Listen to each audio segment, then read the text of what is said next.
Hello everybody, welcome back to another edition of Homemade, and today you all, we are making a winter favorite, and this is homemade chili. It is so simple, but it is so good, you all. We have our own spices that we're adding to it, so we're not going to use the chili pack of flavoring that you would get from your store. You are going to use your own seasonings, and the chili is so flavorful. Now, we are going to use canned beans. If you want to use the dehydrated beans, please feel free to do so. It will take a little longer to cook. This typically takes about 30 to 45 minutes to cook because our beans are already done. Now, keep in mind, if you are using the dehydrated beans, you do want to pre-soak your beans. Pre-soak your beans. That way, it doesn't take them as long to finish cooking, and they won't be so hard. So, remember, that is a tip. If you are using the dehydrated beans, and by dehydrated, I mean the beans that you would typically buy your dry beans in the bags, make sure that you are soaking your beans. And this recipe also works great if you're using frozen beans. Now, we're going to go ahead and go over our ingredients for our chili. You all, again, it is so simple, but it is so good. So, in this bowl, I do have 1 pound of ground beef, and I also have 1 pound of ground turkey sausage. Now, if you want to omit the sausage, that is perfectly fine. You don't have to, but it does give it that extra kick. And if you use it, you will see what I mean. In this bowl, I've already chopped up my whole onion. I chopped up 3 stalks of full celery. And I also chopped up 1 whole pepper. Now, for our seasonings, I have 1 tablespoon of garlic powder, 1 tablespoon of onion powder. I also have 1 tablespoon of Creole Seasoning, 1 tablespoon of celery salt, 1 tablespoon of cumin, and I also have 2 tablespoons of paprika. Now, you do not want to omit your cumin and your paprika. Those are very important spices when you're making your own seasonings for your chili. In this bowl, I also have 1 tablespoon of minced garlic, and we are also going to add 2 tablespoons of ketchup and 2 tablespoons of Worcestershire sauce. Now, for our tomatoes and our tomato sauce, we're just going to use a regular 15-ounce can of tomato sauce. We're going to use our 28-ounce can of petite diced tomatoes. Now, for our beans, I like using the canned beans because I like these particular beans, and this is the mixed chili beans.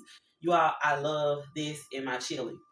And we're just going to use 1 can of this, and we're also going to use 1 can of light red kidney beans. Now, what we're going to start off doing is we're going to head to the stove, and we're going to start cooking our turkey and our ground beef. Now, while we're cooking our turkey and our ground beef, we are going to go ahead and add in our vegetables to that. Once we add in our vegetables, maybe about 5 or 10 minutes into the cooking process, then we're going to add in our minced garlic. Now, we're not going to add in our spices until we completely cook our meat and we drain it, and we're getting ready to start the simmering process of our chili, because we want to keep all the flavor from our spices inside our chili. So remember, we're not going to season our meat initially as we typically would. We're going to wait until we start cooking it. So let's go ahead and head to the stove.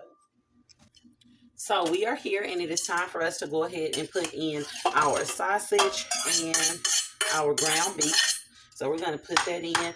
And when I'm cooking my ground beef, because I don't like large pieces of meat in my chili, I like to use a metal spoon, and it just helps break it up a little better than if I was using a wooden spoon. And I just like to kind of chop it down in the beginning.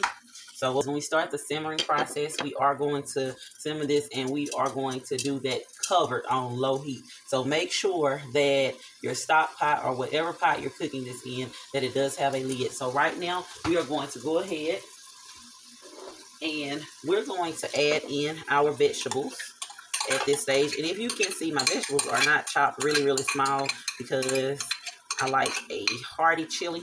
Now, if you want your vegetables to be chopped smaller, even if you want to place them in a food processor, feel free.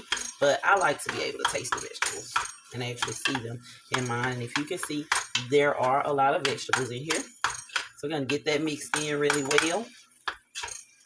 Okay. Once that's mixed in, we will go ahead and add in our garlic.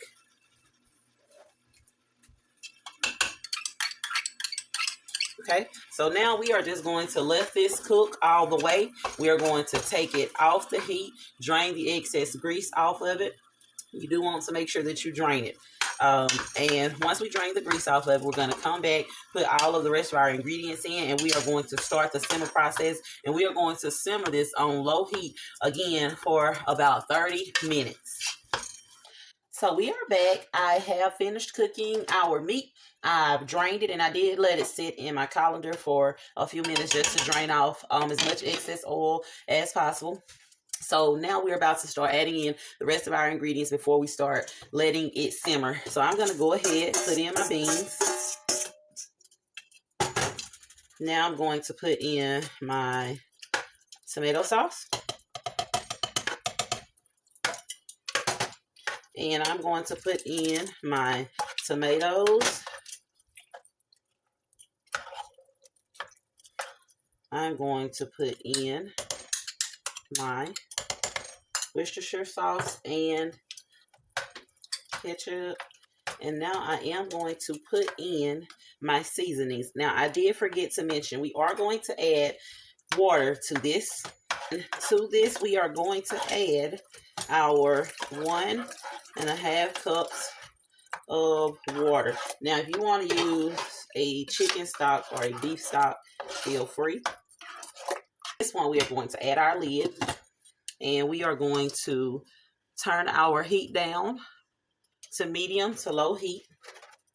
And we are going to let this simmer. We're going to go ahead and I'm going to set my timer because we want to let this simmer for about 30 minutes. Now you can stir this occasionally. I would recommend that you stir it at least once while it's simmering to prevent it from sticking. It should not stick if your heat is low enough, but I still like to come back and make sure that mine isn't sticking by stirring it. But you don't have to stir this a lot because, again, we do want this to simmer because we want all the flavors to sink in. So we're going to go ahead and let this simmer for a while, and then I'm going to come back. We are going to taste this goodness.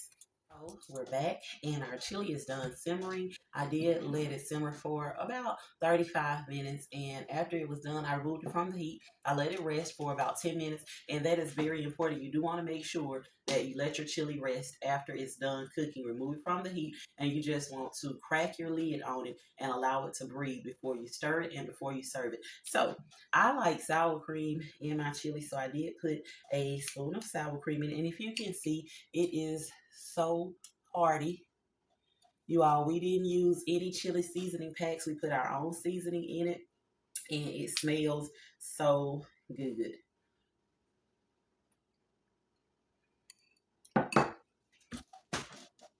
It's very flavorful. You can taste all of your spices that you put in there. Again, if you want to omit the sausage, please do, but the sausage does give it an extra kick, extra boost. You all, this chili is good.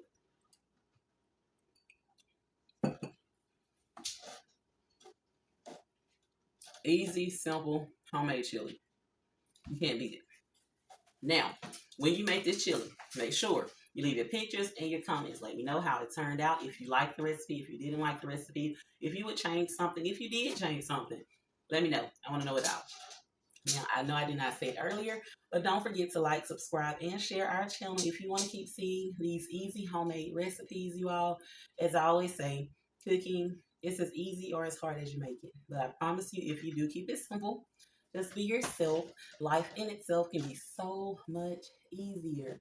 Thank you for joining me for another episode of Homemade. And until next time, continue to be great.